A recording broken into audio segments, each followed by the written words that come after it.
In life, no matter the phase you are right now, whether you're in the new exciting stage or popular with business, relationship, or anything, and you're so excited about it, you know that feeling of having something new and you love it and you're so much in love with it, right? Just remember when you bought that new car, you were excited about it, the new clothes or the shoes, or you started a new relationship, business, or moved into a new apartment. Whatever it is that is new to you, no matter the level or stage you are currently in, one thing is sure. That thing is that you are going to hit a wall someday. In other words, you're going to get tired of that new thing or overly get used to it. You can't avoid it. And at that time, you start thinking of something new again, just to get that excitement once again. It's the same with business or relationship or any strong endeavor that you're chasing in your life. You're just going to hit a wall at some point. And when you hit a wall, initially, you just feel like everything you are stressed about and worried about is going to collapse. It's just like the end of the world to you. And the way you react when such situations occur creates a habit in your life. One of the greatest disservices you can do to yourself is giving up. Giving up is one of the worst bad habits you can find yourself in. There are lots of other bad habits out there, but I think giving up should be at the top of the list. It's a terrible habit to pick up because it will simply make you keep giving up in your life when you hit a wall or when you encounter any slight difficulty in any great endeavor you seek to achieve. Before you know it, every time a slight difficulty comes your way, you just say, I just can't do this. This happens, you say, I can't do this. And then another challenge again, you say, this thing is so difficult, I just can't do it. And so you continue. Before you know it, every single time you keep giving up. And when you encounter any slight difficulty, you just give up on that thing. So in this video, I want to share with you 5 reasons why people give up in life and what you can do to overcome it if you go through them all, no matter the quitting stage you are in right now. But before I get into all the points, I want you to think of it this way. Let's look at it this way. Think about how old you are right now. I don't know how old you are right now, but go back 10 years ago. If you were 30, go back 20 years ago. What were you worried about 10 years ago when you were 20? What was the thing that was keeping you up at night 10 years ago? Was it relationship? Was it girlfriend? Was it school? Was it a teacher? Was it lecturer? Was it parent issues, death, or anything or crisis you could think of? Do you even worry about it today? Was it the end of the world? No. The same thing with business or any great endeavor you are currently seeking to achieve. Every single person who achieved anything great in their life at some point in their career had to overcome some Goliath. You just have to overcome your Goliath. And the better you go within time, the easier it gets for you to defeat your next Goliath. Now, let's talk about the 5 reasons why people give up in life and how you can overcome them.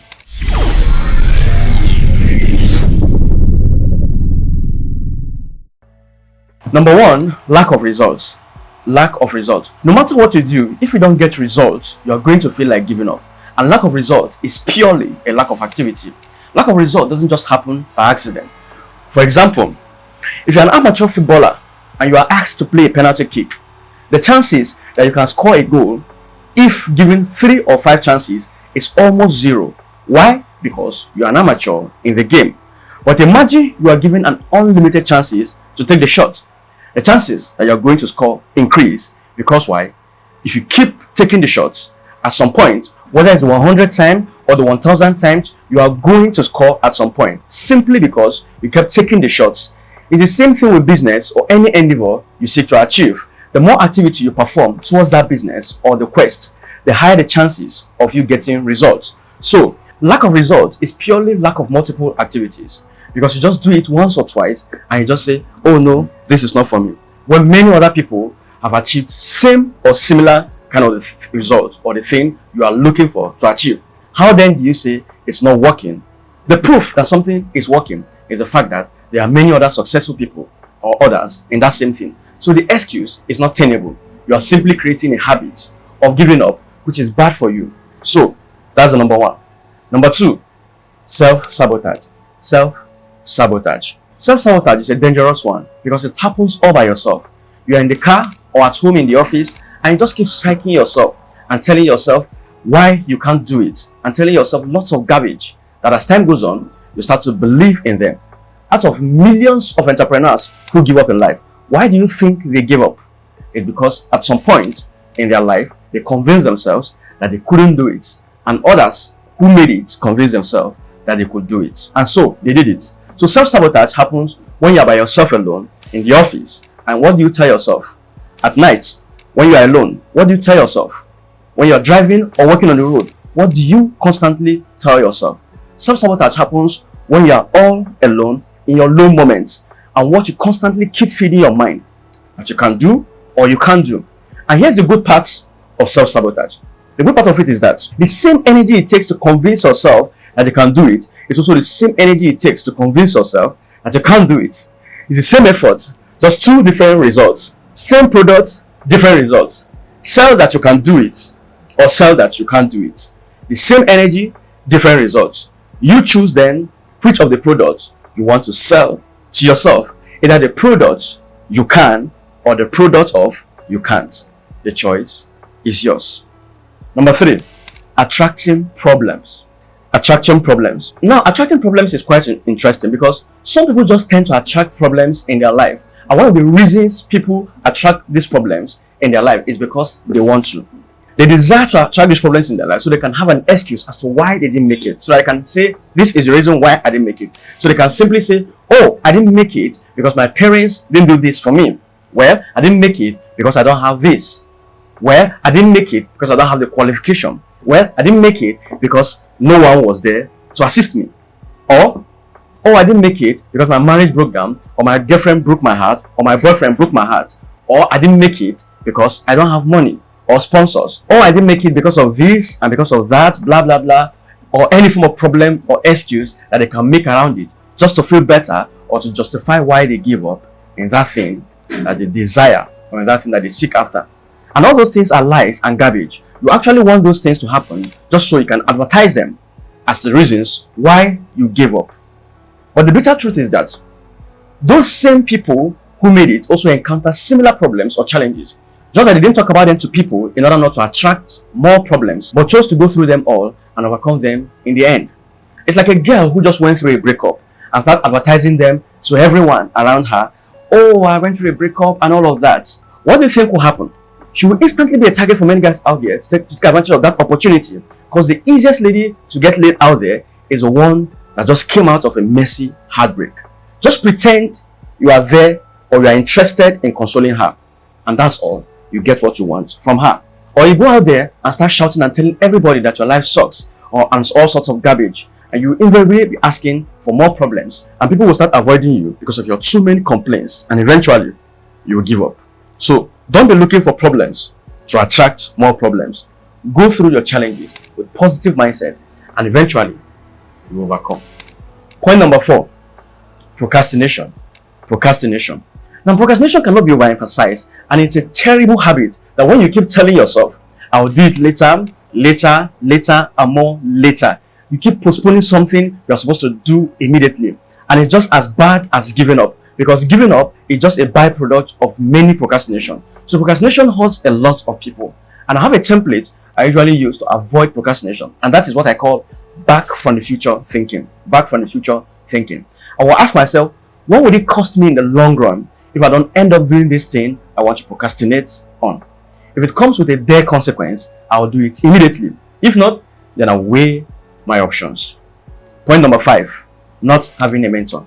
Not having a mentor, this is a very interesting one, because not having a mentor hurts a lot of people in life. Now, let's look at it this way. If you're married and going through an issue with your spouse, not having somebody who has been married for a decade and is well experienced for you to share your challenges with and get advice, you think you are all alone by yourself in that experience, or you think your spouse is the most useless person in the world. But if you have someone that you can share that with, that's having a successful marriage, that person can explain it to you that you are not alone in it, and that such experience is not new at all, but normal. It will give you that relief that, oh, this thing is not peculiar to me, and sure, I can also overcome it.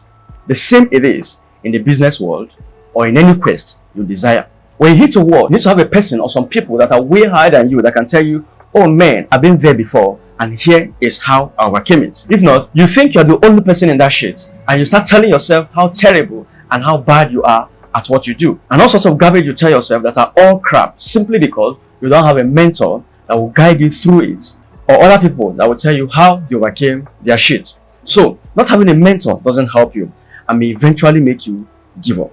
So that is it. These are the 5 major reasons why people give up in life. Go through them all once again and take cognizance of them and work on them, and you won't be among those who give up on their dreams in life. But the one most important thing I want to tell you is for you to believe in yourself. If you don't believe in yourself, no one else will. You just need to believe in yourself, and maybe find one other person who believes in you as well. Just one. Just you and that one other person, whoever that person will be. Either your mentor, your wife, girlfriend, boyfriend, mom, dad, or any other person that believes in you. And the rest will be history. But to get to a point in your life that it may just be you that may believe in yourself, or they may have to believe in yourself. There may be some ambitious goals that you set out for yourself that no one else may believe that you can achieve them for yourself. But the number one currency you have is yourself. So if you truly believe in yourself, it's just a matter of time, and the rest will be history. Selah. So if you got real value from today's video, please like the video for YouTube algorithm to share it with others. Subscribe to this channel if you haven't, and hit the notification bell so you'll be one of the first to get notified whenever I upload a new video. Don't forget to also share it with others to benefit from this knowledge. My name is Benzik, and I'm a creative entrepreneur, and on this channel I do my best to talk about business, mindset, self-development, and entrepreneurship. And also, I interview great successful entrepreneurs and people of high intellect to share with us their success stories, or to discuss on specific topics that will help you and your life and your business in general. So thanks for watching. I will see you again next time. Cheers.